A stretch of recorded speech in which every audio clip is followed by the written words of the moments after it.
right. Well, happy, geez, what day of the week it is? This week is going so fast, I'm not sure. Oh, it's Wednesday. It's got to be hump day, which means that we're in the middle of the week. What's on the exciting news list? One is that tomorrow I will be the hybrid producer for a program with Seattle Parks and Recreation. Shout out to Stephen Matley and SM Diversity. They are looking for 200 new park rangers, and tomorrow's program will also have ASL or American Sign Language support. So I will be the hybrid producer, so you don't even have to be in Seattle to check this out. We're going to have some great parts, including the new park superintendent, which was hired from LA and hired by Bruce Harrell, our new mayor here in Seattle. What else is happening here too? I'm in a different venue, as you might check. This is actually a real background. This is physical objects back here. And I'm in the Mountaineers facility here in Seattle, Washington. The Mountaineers is one of the longest running mountaineer-based organizations. I have climbed Rainier 5 times and summited 3 times. So love the organization. And here is the site in October where I will also be the hybrid producer for Learnapalooza. Learnapalooza, the Innovation and Disruption Conference for those who are in HR and training. So watch for that, learnapalooza8.net or .com. And yeah, so those are the exciting things coming on. Now, speaking of exciting, I've got this amazing guest, and we're just saying that either Janice Letvin from National Speakers Association, maybe James Spellows, one of my good friends from MPI, introduced us, but it doesn't matter because Marilyn, this guest is here, and she's going to share with us many things about her work with organizations and her work on virtual. So let's say hello to Marilyn. Hey, Marilyn, how are you doing? I'm great, John. Thank you very much for having me on your show. It's You're a welcome. delight. And now I heard you're traveling today too. Yeah, today I'm in the US, as same as you. I'm in Florida today, heading back to Canada at the end of next week, and Canada's home for me. Canada's home. Okay. And what are your observations about America or Florida, if you don't mind me asking the Canadian? You know what, John? Here's what I say to everybody who asks me that. First of all, the weather's beautiful, the sky is blue, the sea is gorgeous. We've had a little bit of red tide, which can Oh, yeah. kind of catch in your throat and kill some fish. But otherwise, I can't really have an opinion because I'm not an American. That's very Canadian of you. Very smart. And I'm sorry to have to not give you an opinion. Oh, well, and you know, Marilyn, if you've been around us, right, that we have a no sorry zone. And so, you don't have to apologize, but you are Canadian, so you can apologize as much as you like. Again, I just returned from 20 days from Florida too. And so got a chance to share some of my adventures there, including Training Magazine's conference and spending 5 days on an Airbnb, literally on the beach.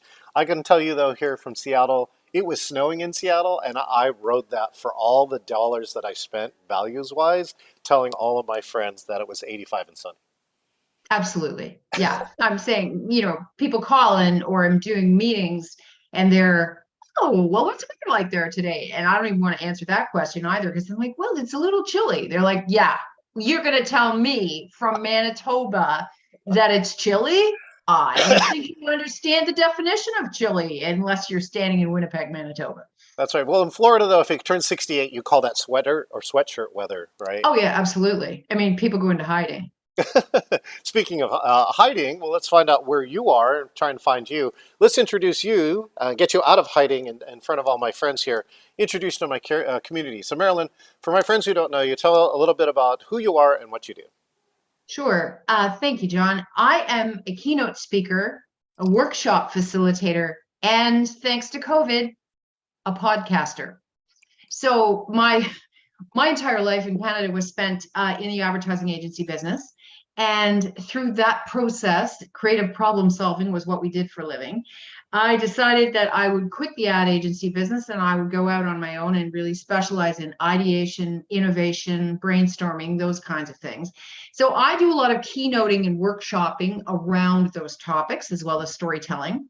And I had the most delicious year set up until Friday, March the 13th of 2020, when the world imploded and said, no, we're not doing anything anymore. We're just going to batten down the hatches and try and survive. So you, the keynote speaker, workshop facilitator, it's done. So I rocked in a ball for a while and then thought, well, you can keep rocking in a ball or you can figure out what to do next. And so I did get trained in Storms, STORMZ, so I could continue my work online. It's a collaborative software tool, which is amazing. And I launched a podcast, which I'm actually really proud of. It's all about bravery. It's called Breaking Brave. And I didn't know if I'd be any good, and I didn't know if anybody cared. But you know what? We're marching along. We have more than 50 episodes now, and it's great. I love it. Well, Thank bravo. you. Thank Uh, you. I want to go back to that moment though, so because that ball moment, right? That ball moment is the moment that many of us had, and it was interesting to see how long and people stayed in that. Let's tuck in a ball and do nothing for a while. And what is some of my other friends have called it, like the world's greatest pause, right? And Hmm. I'm curious, what was the moment for you that you came out of the ball here? And I'll share mine, because while you think about it, which is I actually don't think I went in the ball because, well, one is we were already watching to start it happen, because we, like, the last meeting I went to, like, had some COVID protocols, but we got lucky. Basically, we just dodged a bullet. It just didn't come to the West, and by the time we got home, then everything changed. But as soon as it changed, like, my personal reaction was like, actually, I think I got excited because, again, I've been waiting for this moment for, like, people to get on virtual for a long time, because we saw the potential 20, 35 years ago. And so I immediately started putting a class on there. So I actually, when I think about it, my ball moment was very, very short, or if it wasn't non-existent. But some other of my friends, like, took 8, 12, 14, 16 months. They didn't stop. They just kept going, it'll get better, right? And so I'm just kind of curious, what was that ball moment for you, Marilyn? Mine took about 10 days. And then I thought about what happened in the advertising agency business when they dropped a computer on our desks. And some people went, no. Now, I'm talking graphic design department. And those guys that did not, guys and women who did not get on board, well, they had to get out of the business within basically 5 years. So I thought, okay, I've been talking about doing virtual ideation, brainstorming, creative problem solving for a lot of years, but I've never actually had to do it because I've always been able to be hired live. So it forced me into a place of mastery. So I'm actually happy that it did, because if it hadn't come along, if COVID hadn't shut it down, I probably never would have gotten around to doing any of it. Oh, and I just want to share that we got chats coming in from some of our friends who said Happy Wednesday to us. Oh, fantastic. Happy Wednesday right back at you. Well, and go back so you're saying, well, I love that it was like 10 days. So 10 days is Yeah. your threshold of, like, I'm not going to sit around and again, as entrepreneurs too, most of us are impatient. We just don't wait that long. Yeah. And when you eat what you kill, so to speak, when you don't have an awful lot of time because you have this beautiful juicy year that was set up and then it imploded and you're like, okay, I have to pay the bills, so I better just transform my life right now. Let me go back to your advertising days, because I mean, I'm sure you still use your advertising skills, right? So I've kind of, well, go back to that moment when they dropped a computer on your desk. What was your personal first impression? Oh, I love the fact that I could have an aquarium on my desk. I remember that screensaver. That was a great I was like, screensaver. hey, this is really pretty. And I'm just going to just keep on doing it with my hands and writing notes and doing anything, and having a lovely woman who could type 4,000 Uh, words a second. And it was all fantastic. I kind of ignored it, to be honest. And then I realized that it was more than an aquarium. So I really needed to catch on. So you watch what happens. It's like innovate or die, or evolve or die. And so yeah, I wrapped my head around it. Once I figured out how to get rid of the aquarium, then I was on my way. you know, excuse me. I get the sense that you love your analog stuff, so I'm curious, like, what analog things do you still love? It could be like a notebook or a book or something, pen. Yeah, there it is, right? Yeah, and you know what I figured out Yeah. through the years is it's not because I'm old and a dinosaur, at least I tell myself that. It's because when I write, and there is some science around that, when I write with a pen and then I stroke it off with a highlighter that is done, it sinks in. Like I by doing that, Hmm. it's in. Yeah. I don't know. I understand. Yeah. Well, there's a lot of brain research that goes along with that, which is even Exactly. if you don't go back, even if you don't go back and read your notes, the activeness of writing, right, it means that you have to process it from here to here, and Right. it, And it it's goes at different. slower, right? You Yeah. you have time for your brain to process it because you cannot, well, I can write pretty fast, but there's people who can type so much faster, but your brain doesn't have time to kind of absorb it. Yes, and keep it. Whereas this way, I keep it's like writing a grocery list. If you write down a grocery list, or at least for me, I don't need to take the list with me to the store. It's up there, right? It's the fact that you Yeah. committed it. So that's why yes, a pen person and a notebook person. Okay, let's talk a little bit about your podcast. So, why a podcast out of all the 50,000 things? I mean, come on, you could have made bread like everybody else. You could have like picked up knitting, but you chose to do a podcast. Why a podcast?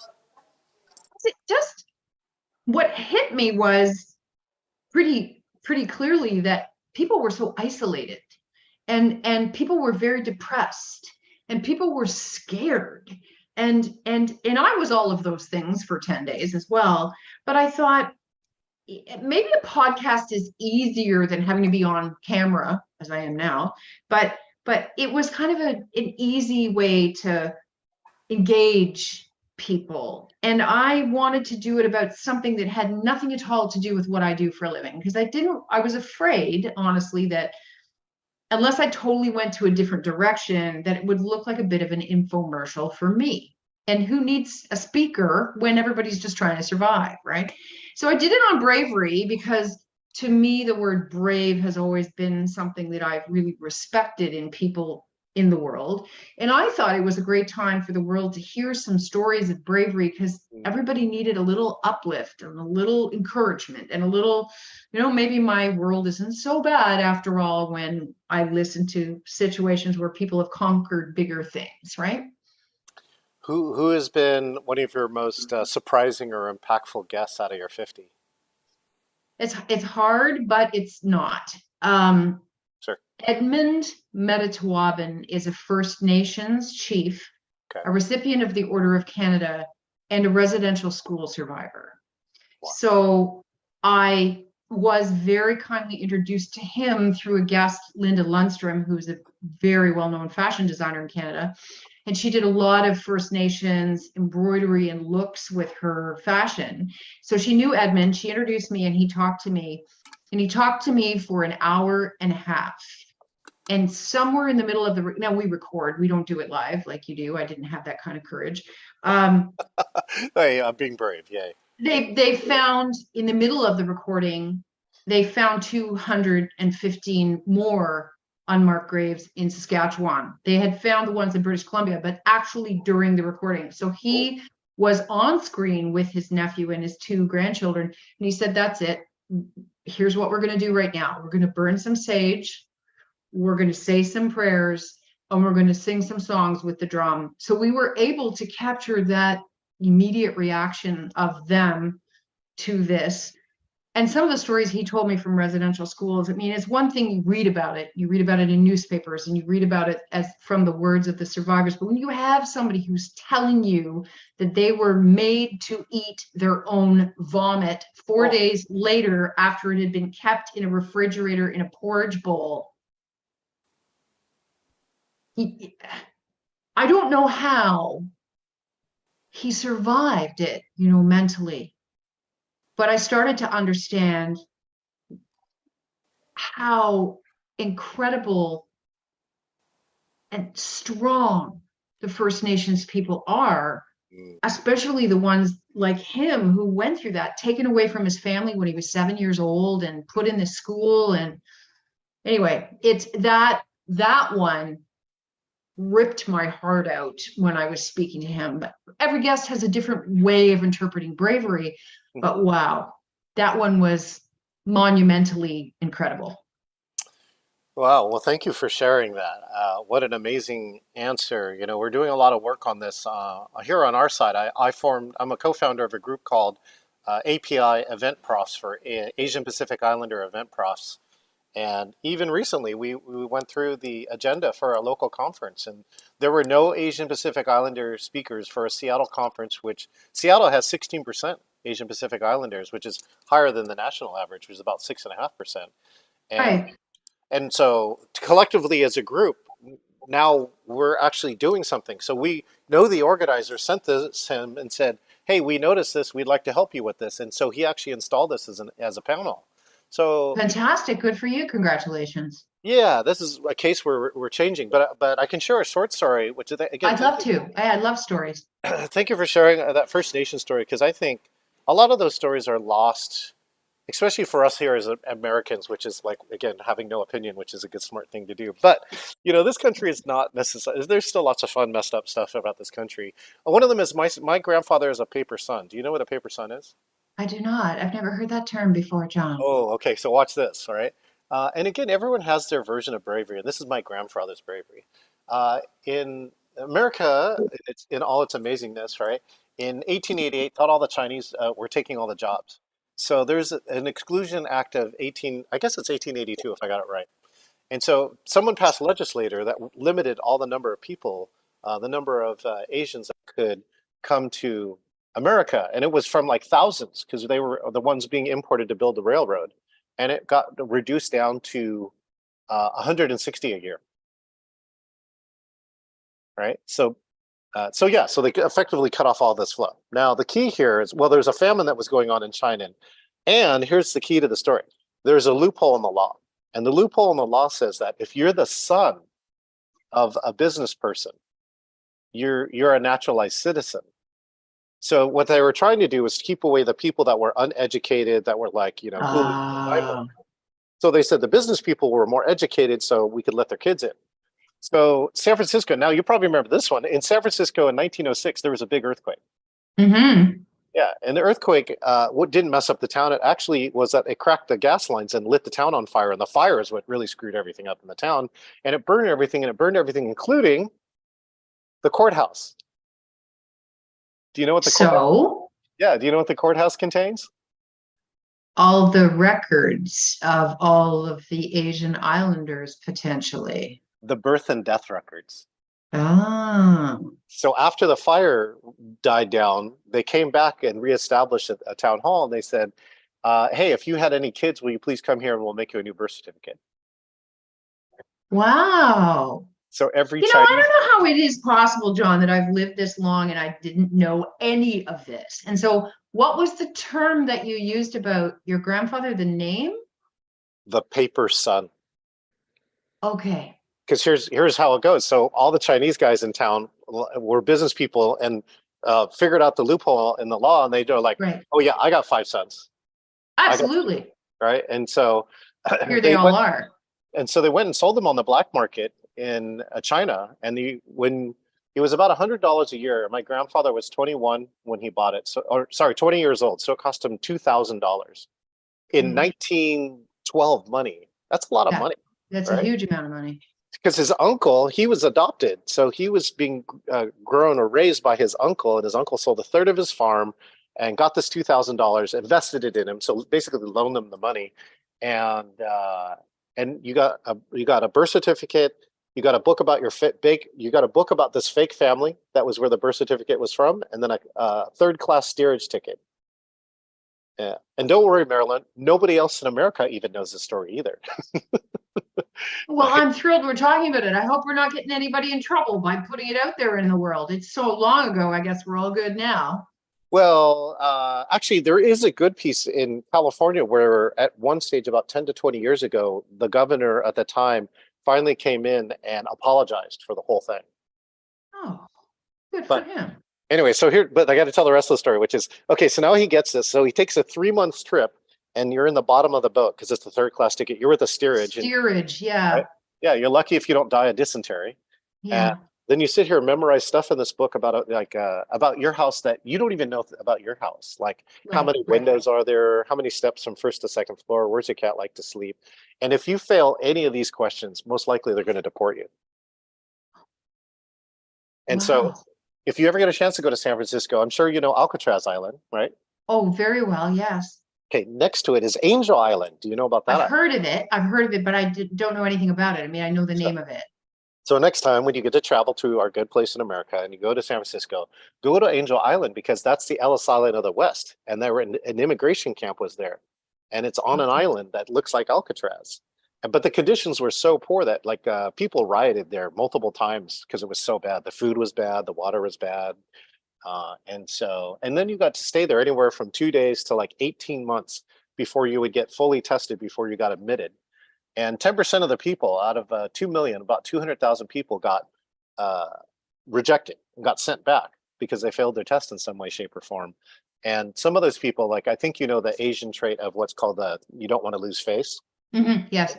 Yeah, so some people didn't want to lose face after like having family members get, kind of unquote gamble or Put loan, out $2,000 to get them there for the test, right? so they would commit suicide rather than go home and face the shame. So it became a life or death game.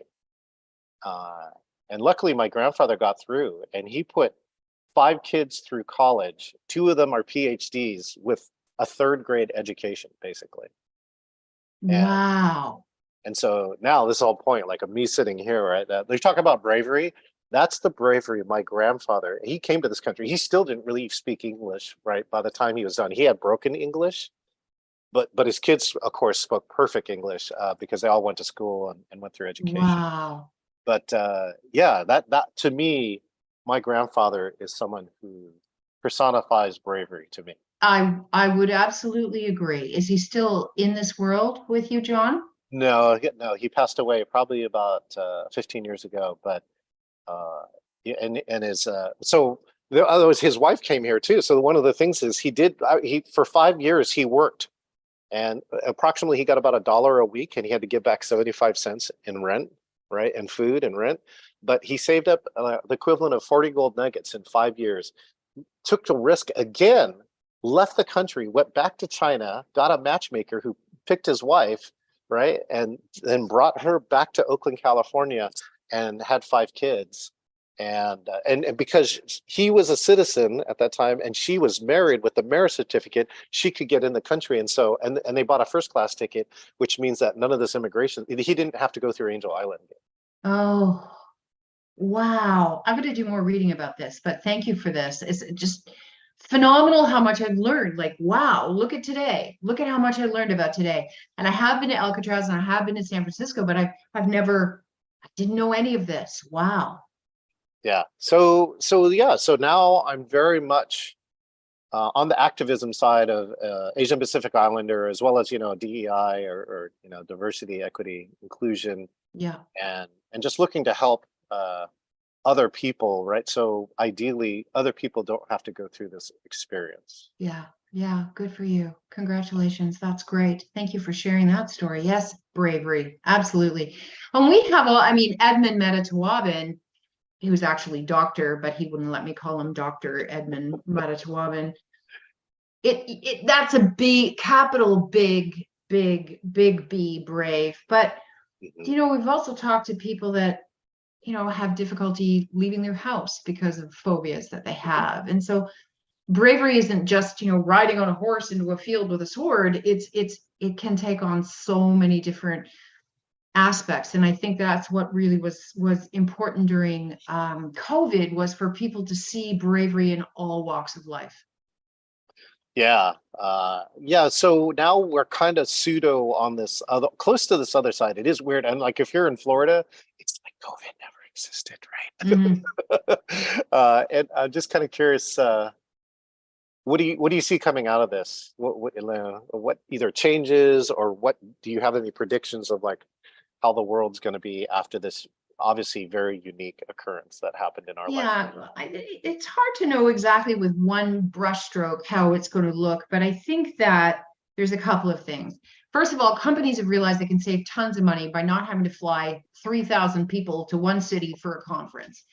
But they've also realized that the checkout factor with Zoom meetings or any other kind of, Teams or whatever you're using is huge. So I think there's going to have to be some agreed upon rules of engagement that if you're going to be in a virtual meeting, there has to be, yes, your camera has to be on. Yes, you have to be engaged. Yes, you have to be okay with somebody saying, hey, John, what do you think of that? Being called on without being told you're going to be called on. Hmm. The side talk on the chat box about you talking to somebody else about what else is going on in the meeting that the rest of the chat can't see. All that has to change, and innovation has to come forward. I mean, when we first started with Zooms and people were having goats invade their meetings and things like that, that was lots of fun. But I have some ground rules with the work that I do, and people are like, ew, I Really? don't want to turn my camera on. I don't have any makeup on. I'm wearing my pajamas. I don't care. Your brain's with me. So give me your brain. That's all I need. Nobody's judging anything. And we have to play more games and be more innovative. A lot of the sessions that I've done have been, okay, come to the meeting with your thinking cap on. And they're like, what? No, I mean, really, like, wear a hat. Craziest thing you can find. And they're like, we are executives. We are too important for this. This is stupid. I'm like, well, you don't have to, but I'd love you to, because there's prizes. And I mean, prizes will make people do anything, right? So when they all come online, it's like, oh my God, look, and there's storytelling around where did that hat come from and how did you come to have this? And I've found with the work that I do that as long as you can make people laugh, smile, engage, scavenger hunts, bring back the craziest thing you can find, show me on screen. Now let's talk about ideas, blah, blah, blah. It requires a lot of care and thoughtful planning to have an engaging virtual meeting.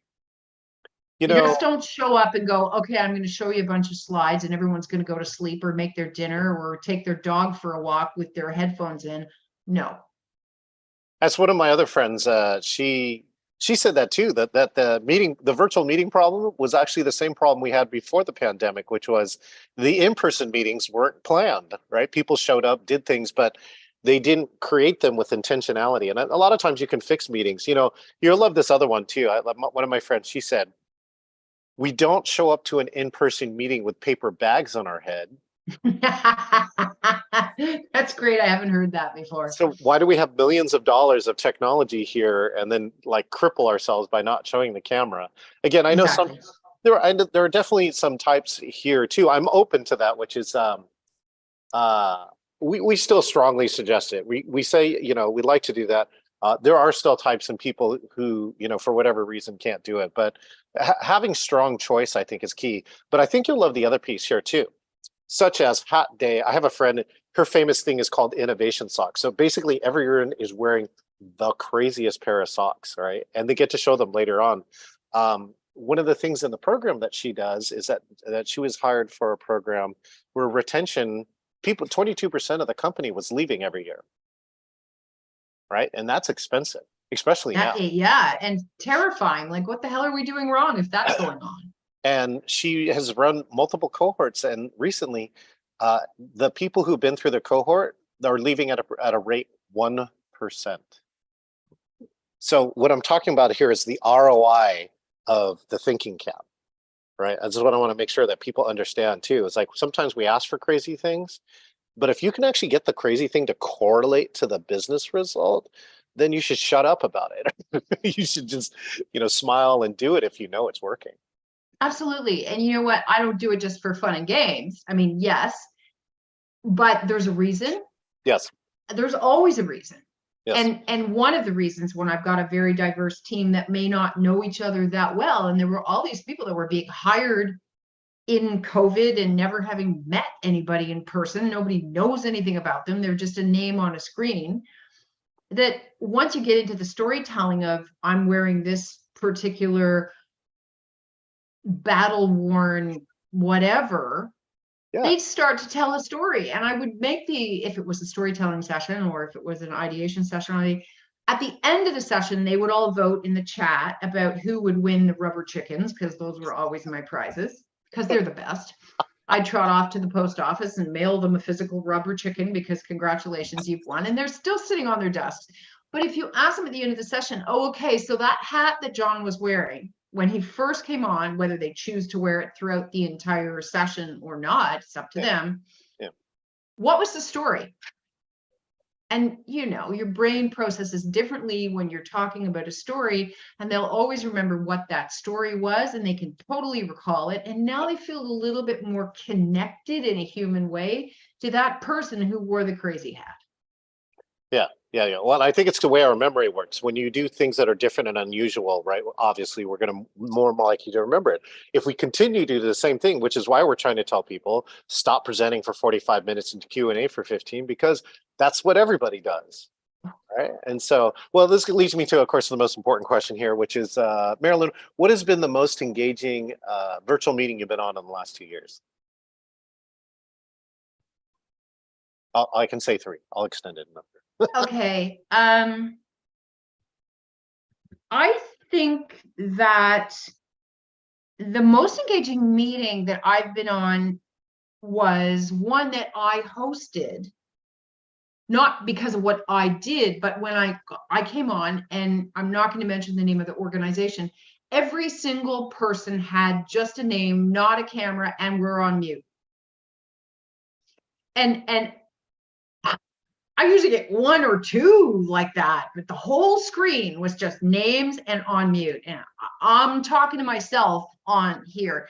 And I started to explain to them how much I need to see them, to engage with them, to really make this worthwhile, to call on them. And slowly, like little light bulbs, then the screen started to turn on, and then the mute button started to come off. And it was like the lighting of a Christmas tree kind of thing that was happening. Oh, But I was happy to be able to explain why. Like for me, I don't want to look at myself for the next 60 minutes. I want to meet you. I want to learn about you. I want you to be part of this. And I just don't feel like if I'm looking at a box with your name on it, whatever.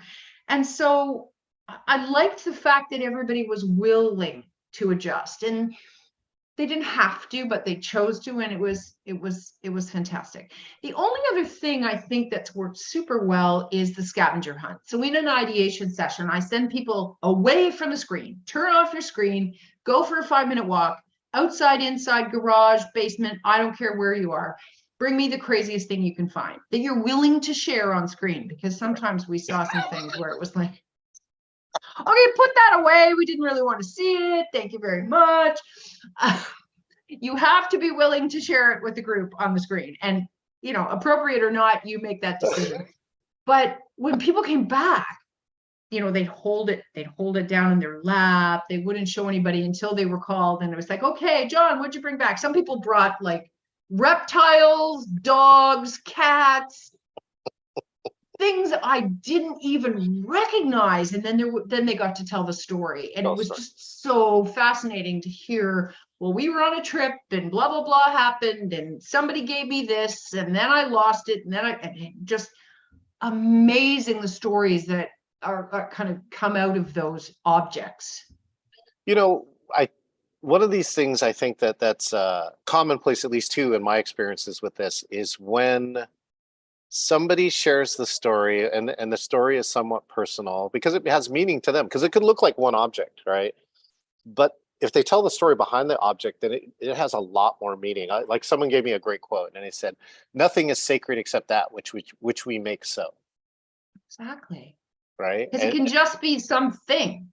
Yeah, But until you understand, like somebody brought in their daughters or sons little Banky, it was all hanging apart in a mess, and told the story of who gave them this, and it got lost in an airport once, and there was a total meltdown, and then we had to find it, and somebody paged us in the airport. So it was so humanizing for everybody on the screen to say, wow, now we learn a little bit about the person. You have kids, the kids attached to this thing, you've gone on trips in the airport. yeah. It's like, it just makes us human again. Well, Patrick Lencioni continued to do that. His book, Five Dysfunctions of a Team, his number one exercise is tell a challenging childhood story. But here, I'll give you a new one. I don't know if you've tried this one. So in Zoom, you can do these new advanced polls. And in the poll, you can actually have people write stuff as opposed to only choose the 10 options that you had. So that's brand new, by the way. And I haven't kept myself up to date with that. So thank you so much. I'll have to check it out. So here's a game that you can play next time, especially if you have a mid-sized group. And the game is called Guess Who? And so I usually my question I prompt is kind of like your crazy thing is tell something that you're willing to share that most people don't know about you, right? Mm. And then what happens is that you get that when you go to the poll, you actually can't see all the answers. If you give you a little link, the link will take you to a web like a web page, and it'll have all the answers in text. And then you go through them one at a time. And let's say somebody says, somebody here walked 40 feet on fire, right? Like who did that? And so the guessing process Yeah. actually starts to help to tell people too. Like when people guess wrong, people go, they're the people who guess wrong going, what is it about me that makes you think that I would have done that? Right? Yeah, exactly. It's like the two truths and a lie. So that Yeah, that yeah, that more of a live game, but that's great because one of the things, going forward with virtual meetings, which will be forever in our world and continue to adapt, I think that the person running the meeting, first of all, there needs to yes, be somebody running the meeting, yes, has to put a lot of thought, planning, and innovation into it. Because if it's just, if, well, that worked the last time, we'll do it again. Well, the human attention span, are you kidding me? Got to do it differently, got to change it up. It's got to somehow just a little something to yeah. keep people engaged and always wondering and, attentive. Yeah, and so by the way, yeah, of course, so by being a guest here, you're going to get an invite. We have our fourth annual conference, our Engaging Virtual Meetings conference, and this year's conference is around hosting conferences. So we're going to Oh, have nice. experts all speaking about like these, like what are the latest, newest key techniques that you can use in a conference that is virtual or hybrid. And so I'm really excited about that. It'll be October 23rd through the 25th. So we'll be looking for that. Marilyn, actually, if I can ask you the question, right? What is something that you could share about yourself, but that most people wouldn't know about you, Marilyn? Is that okay to ask? Oh, sure. This used to, and you'll understand that at the end of it. If we do two truths and a lie, You got a set one, yeah. I danced with George Cohan. So George Cohan is the founder of McDonald's Restaurants of Canada. I Oh, danced with Ronald McDonald. I danced with Prince Andrew. Which one of those is the lie? I'm gonna take Andrews only because the two McDonald related, you could nail them both at once. I did dance with Prince Andrew when he went to school in Canada. And yeah, Wow. the guy I had a dance with is Ronald McDonald.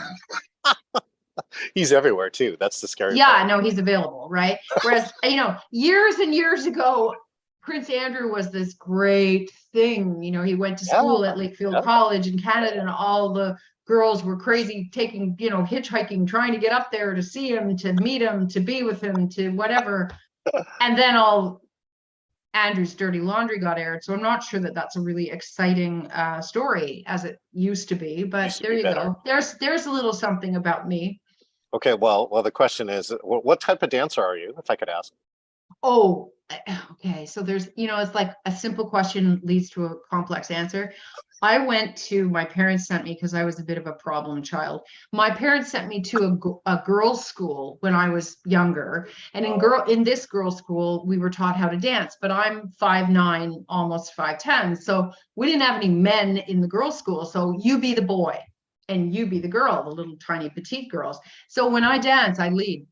And I did, because it's how I was taught to dance. So men try to dance with me, just give up and say, okay, you go ahead and lead. So if you're in one of those dances where the men's supposed to lead you, it's a fight with me. which then might answer my question already, which is how would you evaluate Prince Andrew's dancing? Oh, no, it was fantastic. So the story with him goes like this, if you have a second. Yeah, I arrived at the school for the dance with my boyfriend that I was dating at Lakefield College School at the time. And I ignored Prince Andrew. Everybody was fawning over him and, oh my gosh, the prince. And he was actually fairly handsome when he was like 18. Um, so finally, the dance comes in the dining hall later that night, and he walks across the floor when the band is taking a break, and he says to my boyfriend, "May I have the pleasure of a dance with your girlfriend?" And my boyfriend was like, "Yeah, yeah, knock yourself out, whatever." So I danced with him, and I was terrified because I thought, "Oh my God, like I can't leave because maybe the guy's had some dance lessons in his life, right?" But I pretended that I didn't know who he was. So I'm like, hi, I'm Marilyn. He said, hi, I'm Andrew from across the pond. I'm like, oh, fantastic. I understand that next weekend here at the school is Parents' Day. Are your parents coming for Parents' Day? No, I don't think they'll be making the trip. I said, oh, well, when I was here, I was in the tuck shop too, and they've got these great sweatshirts and things. I might be buying one of those while I'm here. Do you get enough tuck money? I just strung them along as long as I could. Because, yeah, you're a prince, but hey, let's have a little fun with this, right? Ballsy. I did step on his foot because he was leading and I was trying to as well. So that didn't go very well. But anyway. Genius story. See, this is the best part. This is the best, like both of these stories, like we ask some things and you uncover a story and a genius and humanity, I think, comes out of it. And I think that's the cool part about us as people. All right, well, let's ask this question, Marilyn. So since you're into innovation, Mhm. right, and you're into planning and I think you have enough foresight now, you got at least enough experience under your belt. I love that you think that virtual's here to stay because I believe that too.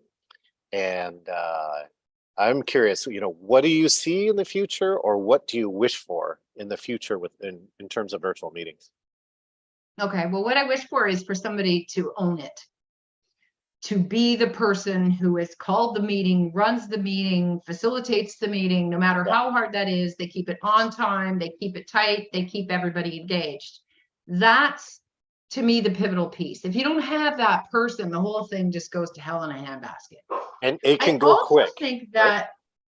that you want, if it's a hybrid meeting, as you were talking about hybrid meetings, in some of the hybrid meetings that I've hosted, we take the computer, we put the person on the computer on a chair, people stick like crepe paper hair on it, shoes, to try to make it feel like a human experience, that they are really in the room. Because I think when you're doing hybrid stuff, from my experience, I try really hard not to be this facilitator or speaker. If there's people on screen, you can forget about them so easily because you're involved with the people in the room. So I think finding a way to equalize the hybrid so that the people who are on the screen are not feeling like the poor sister kind of thing, like, oh, I should have been in the room, right? That they can't be. They're halfway across the world and somebody's not paying an airline ticket for them to be in the meeting, but they shouldn't feel less for that. So that's a wish. That's definitely a wish. I'm writing a whole article right now about second-class citizens, right? Quite often the virtual and a hybrid feels like a second-class citizen, and it doesn't have to be that way.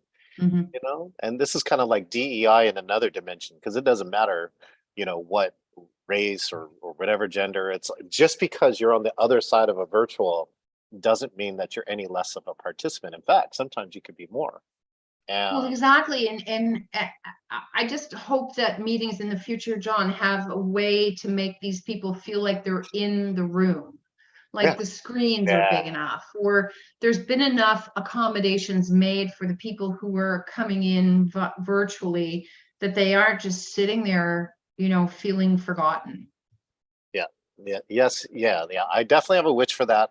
We definitely have practices with it now, and it certainly needs to be better. All right, and I think that's some of the things that are coming up.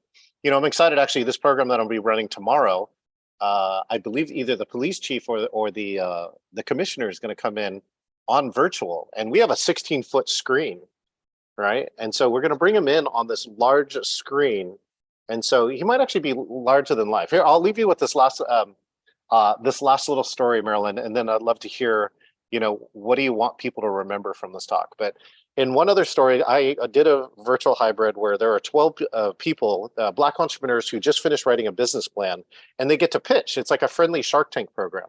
And Mhm. the people who pitch the best get some extra money, right? So they all get money, and some will get some extra money. Out of the 11, the 12th person, because of the date, had to present from Ghana, Africa. And I was like, oh, this is gonna be such a disadvantage, right? And then I figured out too, I thought this was actually all virtual, but now this is actually a hybrid. So there is this massive 30-foot screen in this theater, and that people were sitting down below. So we worked all the technology. So when we came in, she presented from Ghana. right? Right. Bless Ghana, but also her power went out about four Yeah. minutes into her presentation. But luckily, she was on a laptop and a cell phone. All right. So, but to her, she lost all her lighting, right? All the lighting in the house went out. But she finished. She kept going, right, which was key. And she actually had a really great pitch. Just to close the end story, Marilyn, she won, right? And so this is another case where, right, if you're virtual, are you really disadvantaged? Maybe, maybe not, because in this case, her head was like, 30-foot big, as opposed to our heads are like less than, 12 or 14 inches. And was that an advantage for her or not? Or was she just pitching better? I don't know. I think we have to like discover some of the answers to these questions. But the cool piece is she won and she did it from Yeah. Africa. And that's amazing. Well, and I think it cuts both ways, John. I think that the person who's the virtual call-in person has to work harder almost than if they were in the room to be heard. Don't just shrink back and expect people to call on you. Like, be out there like, hey, don't forget about me. Here's an idea. What about this? The way she was pitching, even in a power blackout, it has to work both ways. Because if other people are kind of not on camera or sleeping or not participating, it's way easier for the room to forget that they're there. So they too have to push a little bit harder. Oh, well, amazing. Well, Marilyn, what do you, if people only remember one thing from this conversation, what's the one thing you want them to remember? So many things. I would not my I lead when I dance situation. I would like them to remember that any great meeting, being live or virtual or hybrid, requires the person who called the meeting to care enough to deliver a standout meeting. Mm.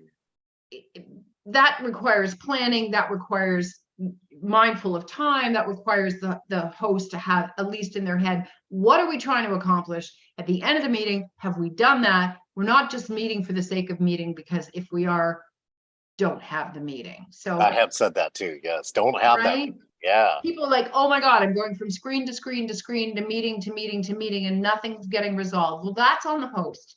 The person who called the meeting has to be responsible. Yeah. Thank you for that, Marilyn. Marilyn, where can people find you at, team? Oh, it's marilynbarefoot.com. So everything is on my website. So it's Marilyn, and barefoot is no shoes, Barefoot. Although I have had people in Starbucks write it as the animal foot, but if you're looking for me, it's not the animal foot, it's the naked foot. But marilynbarefoot.com, and that has all my Instagram, has my Facebook, has my everything in there, and has a whole bunch of our all of our Breaking Brave episodes to date, so you can also listen to them from there. Well, I'm going to put your podcast on my listening list. So, Marilyn, thank you so much. Again, the link for Marilyn is up there in the chat. So if you want to find out more about Marilyn's work or learn more or get on her podcast, right, go check it out and see if you could be a guest on there. Marilyn, thank you so much for your time today. Thank you, John. It was an absolute pleasure. All right. Well, I'm going to tune out here from the Mountaineers here in Seattle. Thanks, everyone. And we'll see you next time. Don't we start people and keep old people? Show you got heart.